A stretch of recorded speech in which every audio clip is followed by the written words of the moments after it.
بسم اللہ الرحمن الرحیم۔ السلام علیکم معزز ناظرین، انفامور۔ بنی اسرائیل میں ایک نوجوان تھا جو بہت خوبصورت اور پاکیزہ تھا۔ وہ ٹوپیاں اور ٹوکریاں بنا کر بیچتا تھا۔ ایک دن وہ بازار میں ٹوپیاں بیچنے بادشاہ کے محل میں گیا۔ جب ایک خوبصورت شہزادی نے اسے محل میں دیکھا تو اس نے اپنے نوکر کو بھیجا اور اس نوجوان کو بلوایا۔ نوجوان نے سوچا کہ شاید شہزادی کچھ خریدنا چاہتی ہے۔ وہ نوکرانی کے ساتھ محل میں داخل ہوا۔ نوکرانی دروازہ بند کر کے باہر چلی گئی۔ شہزادی برہنہ ہو کر سامنے آئی اور کہنے لگی کہ اے خوبصورت نوجوان، میرے قریب آ کر میری خواہش پوری کر۔ نوجوان نے کہا، اے شہزادی، اس رب سے ڈر۔ شہزادی نہ مانی اور دھمکیاں دینے لگی کہ اگر تم نے مجھے مطمئن نہ کیا تو میں بادشاہ سلامت کے پاس ایسی حالت میں جاؤں گی اور کہوں گی کہ اس نوجوان نے زبردستی میری عزت لوٹنے کی کوشش کی ہے۔ اب وہ نوجوان بہت پریشان ہوا اور کچھ سوچنے کے بعد کہنے لگا، اچھا مجھے نہانے کی اجازت دے دیں تاکہ میں پاک ہو جاؤں۔ شہزادی نے کہا، ٹھیک ہے، لیکن تم یہی نہا لو کیونکہ تم بھاگ جاؤ گے۔ تم اس نوکرانی کے ساتھ جا کر 40 فٹ اوپر محل کی چھت پر نہا لو۔ نوجوان راضی ہوا اور اوپر چلا گیا، جہاں اس نے دیکھا کہ اب کیا کیا جائے۔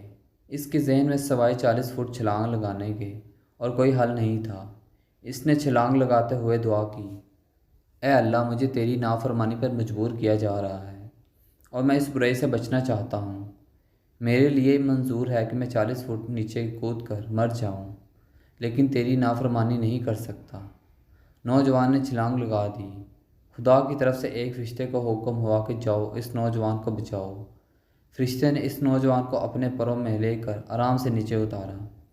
نوجوان بہت خوش ہوا اور ساتھ ہی اس نے شکرانے کے نفل ادا کی اور خدا کی بارگاہ میں عرض کیا کہ مولا، اگر چاہے تو مجھے اس کام سے آزاد کر دے۔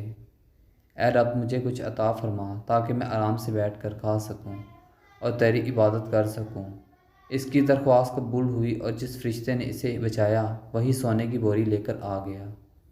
اس عظیم نوجوان نے پھر سجدہ شکر ادا کیا اور کہا کہ اے میرے رب، یہ سونا رزق کا حصہ ہے جو مجھے اس دنیا میں ملنا تھا۔ اس میں برکت عطا فرما، اور اگر یہ اس اجر کا حصہ ہے جو مجھے دنیا میں ملنے والا ہے اور اس کی وجہ سے آخرت میں میرا اجر کم ہو جائے گا تو مجھے یہ حصہ نہیں چاہیے۔